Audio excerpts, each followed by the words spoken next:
Welcome to Mishna study, Masechet Kilayin, Perek Bet Mishna Het. Over here, we're going to continue with the concept of adjacent fields. We're going to talk about an adjacent field of mustard. Now, mustard seeds, and also we have hardal and haria. Haria over here is safflower, right? So these two seeds, they ruin the grain. If you plant this next to the grain, it'll ruin the grain. So our Mishnah is going to talk about now, if a person wants to, he has his field and his friend's field was, next to him. Is he allowed to, we said if you had, barley, and wheat, you're allowed to go ahead and, fill that mill strip of, with wheat, if you had, if your friend's field next door was wheat. Let's say though now, a person had his field of wheat, right? And next door, his friend was mustard seeds. Is he allowed to go ahead and plant mustard seeds all the way up to his, between his wheat and up to his friend's mustard seeds? Is he allowed to go ahead and do that like we allowed him to do with the wheat and the barley? So that's what our Mishnah is going to open up with. And we say, En somchim listet tevuah hardal veharia. We're not allowed to place adjacent to our field of tivuah, our field of grain, any mustard or safflower seeds. Why?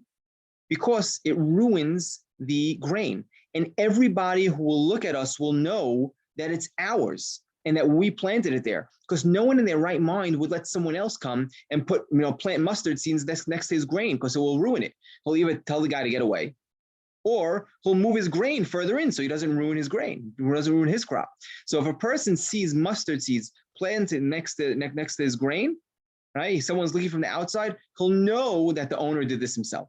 And therefore, we don't allow a person to plant these mustard seeds all the way up to his grain.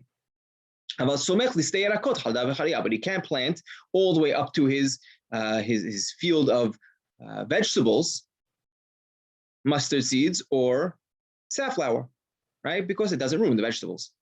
And he's also allowed to, again, in anything, allowed to, or actually, Rambam says,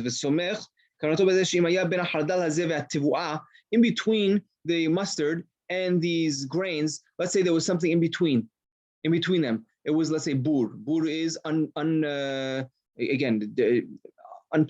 dirt, right? It was unplowed field, right? Ulanir, something that was also totally plowed through. Like gafa is a fence of rocks. La derech, a road. La gader, a fence that's 10 tfachim high. Or haritz shuamok asara, or a ditch that's 10 tfachim deep and 4 tfachim wide. Or a tree, la ilan shumesech haaretz, that's literally hovering over the ground. Those trees that the branches themselves, they form this like umbrella canopy that they reach the ground. Or